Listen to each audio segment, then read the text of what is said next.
초등학생이 학교를 갔는데 선생님께서 쉬는 시간에 화장실을 가는 걸 보고 충격을 받았다는 그런 말이 있죠. 그럴 수 있죠. 어리니까. 내가 신학교 다닐 적에 아버지같이 존경하는 목사님이 어느 날 보고 목욕탕 가자. 그래서 이제 목사님 모시고 내가 갔어요. 그래서 이제 벨거벗고 목욕탕에 들어갔는데 내 시선을 둘 곳이 없는 거야. 내가 그렇게 참 하늘같이 크게 모시는 목사님 모시고 목욕탕 가니까 목사님 벨거벗은 몸을 보니까 내가 민망하고 마음이 부담스러워서 눈들 곳이 없어요. 그래 목사님 앉으시라고 이제 등을 밀어드리고 그런 적이 있는데 어린 마음이죠.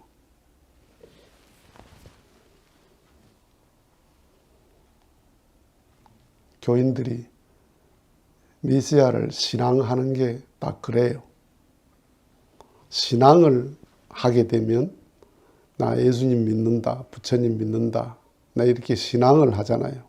신앙의 대상이 되게 되면 신화화합니다. 신성화합니다. 그분을. 그래서 그분은 완전 무결하시다라는 생각이 들어가고 그걸 이제 절대 무오, 절대로 오류가 있을 수 없다. 그러니까 성경을 절대 무엇을 그러거든요. 성경은 절대로 오류가 있을 수 없다. 하나님 말씀이니까. 그래서 그 신성시하고 거룩히 여겨요. 그분을 그렇게 거룩히 여기다 보니까 그분이 행하시는 모든 것을 거룩히 여기는 거예요. 절대로 오류가 없다고 생각하는 거예요. 그러니까 완전히 도깨비 신앙을 하는 거예요. 도깨비가 그런 존재라고 생각하거든요. 돈 나와라 하면 뚝딱 나오고 하는 거.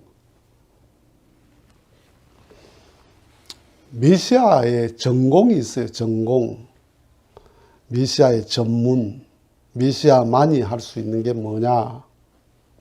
특별한 게 뭐냐 하면 하나님이 전문이야. 하나님의 심정에 대한 것. 하나님의 뜻에 대한 것.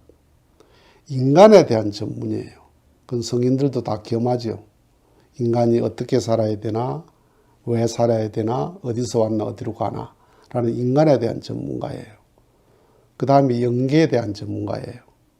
저승의 세계에 대해서, 저승의 세계가 어떤 세계냐 하는 것. 그걸 총체적으로 말하면 사랑의 전문가야. 엄마 아빠가 자식에게 사랑의 전문가거든요. 사랑의 전문가. 사랑이 전능하거든요. 자식한테. 그게 메시아의 전문이고 그 다음에 두 번째는 그것을 이루어가는 데 있어서 그 집념, 그 투지, 그 당신의 어떤 열정, 목숨을 건 듯한 열정, 집념. 보통 사람이 그런 집념을 못 갖거든. 그런 집념이 어디서 나와요? 그런 신념에서 나오거든요. 그 확신에서 나오거든요. 그게 본받을 만한 거예요. 그러니까 메시아는 무슨 메시아냐? 가치관의 메시아거든요. 그 가치관에 내가 동의를 하고 그 다음에 그 가치관을 말만 하는 게 아니고 말만 그냥 하고 함부로 사는 게 아니고 정말 그것을 위해서 이 세상 그 어느 누구보다도 열정을 다하고 투지와 집념을 가지고 누구도 따라갈 수 없는 그런 삶을 사시더라. 그 삶의 스타일을 내가 존중하는 거예요. 그걸 소중히 여겨서 내가 메시아를 믿는 거다 이 말이에요. 그런데 그것을 이루어가는 방법론에 있어서는 어때요? 방법론에 있어서는 시행착오도 있을 수 있고 전문이 있어. 전문이. 메시아의 전문이 있다니까. 축구 선수는 축구장에 가면 펄펄 납니다. 그런데 축구 선수를 농구장에 갖다 놓으면 벌벌 기다닙니다. 농구 선수를 농구장에 갖다 놓으면 펄펄 날아. 막 제세상이야. 축구 선수 속에 갖다 넣어놓으면 벌벌 기다려. 아무것도 할 수 있는 게 없어. 전문이 그래, 전문이. 그런데 농구 선수가 농구를 잘한다고 축구 선수, 축구를 갖다 놓으니까 축구를 못해. 그것도 섭리적인 뜻입니까? 전문이 아닌데, 그게.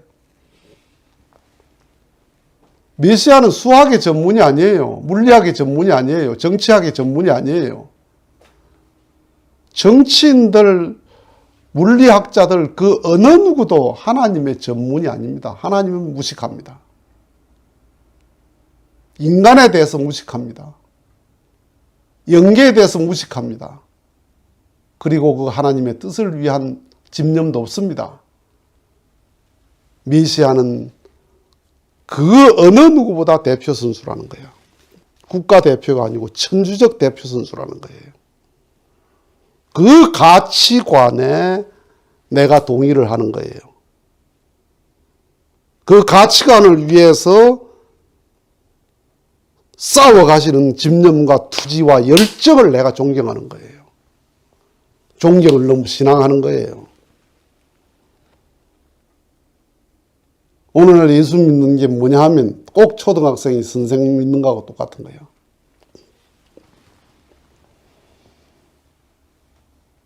신이 절대자다.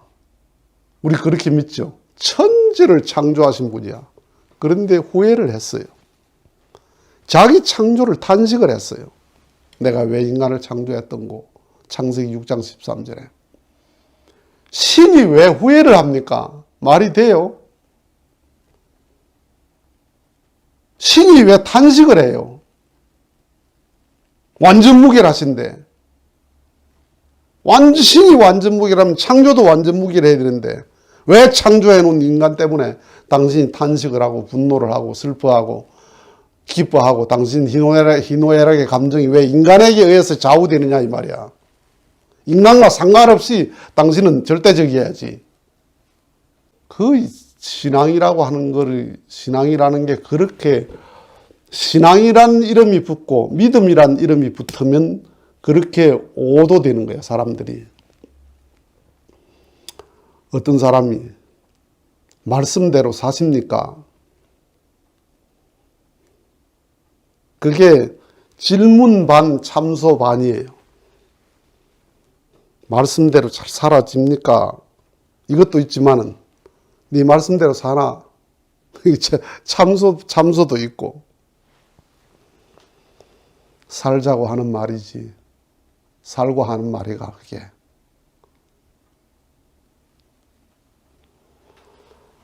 부모와 선생이 살고 말하나? 이 세상의 모든 성직자가 다 살고 말합니까? 자기 상걸 가지고 말합니까? 살자고 하는 말이에요. 공자가 부인하고 그렇게 불화를 하면서 가정에 대한 화목 이야기를 얼마나 했습니까? 공자 말씀 속에. 가화만사성. 자기는 맨날 싸웠으면서. 얼마나 싸웠으면 화목에 대해서 얼마나 절실하겠나. 몸이 아프니까 얼마나 건강에 대해서 더 절실하겠나. 배가 고프니까 밥에 대해서 더 절실하지. 목이 마르니까 물에 대한 절실함이 더하지. 내가 그렇게 못 사니까 사는 것에 대한 절실함이 더 있지. 하나님도 당신의 창조를 후회하시고 탄식하시는 하나님이에요. 진리라고 하는 것은 공기예요. 공기.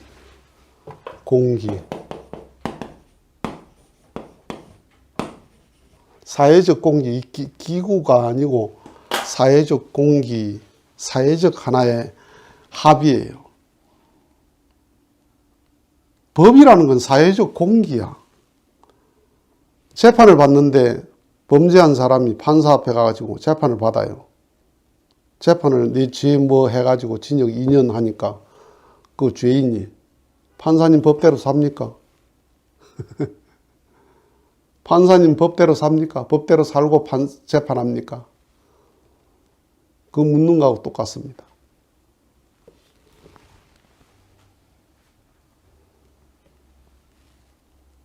옳은 말씀을 찾기가 쉬운 줄 알아요? 자, 보세요.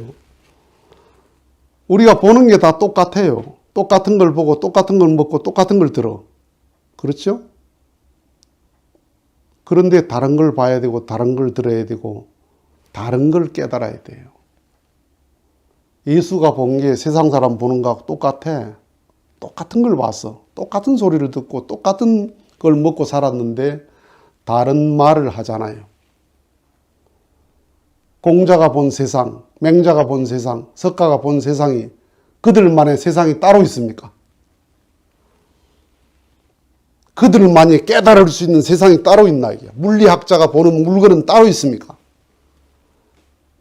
똑같은 걸 봐요. 똑같은 걸 보는데 그 속에서 다른 걸 봐야 되고 다른 걸 들어야 돼. 그 진리를 찾아내는 게 쉬워요? 진리를 찾기가.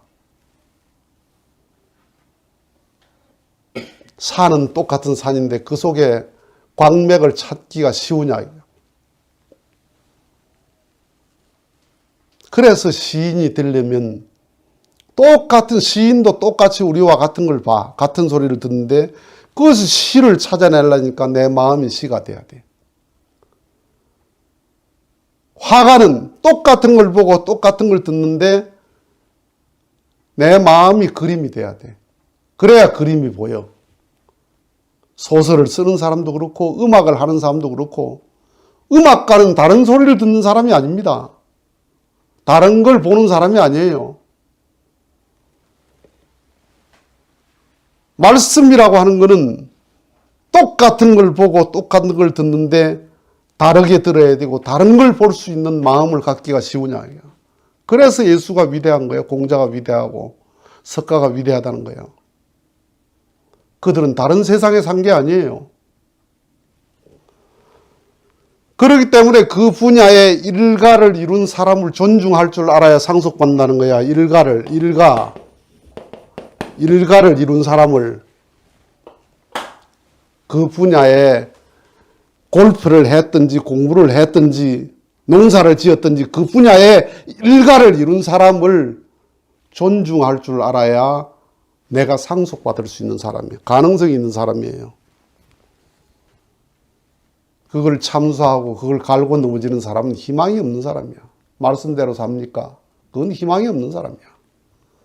진리가 공기라는 생각을 안 하는 거예요. 살고 말하나 살자고 말하는 거지. 부모가 자식이 옳은 말 하는 게 옳게 살고만 하나 옳게 살자고 하는 말이지. 옳게 못 사니까 옳은 것에 대한 더 간절함이 더 큰 거지.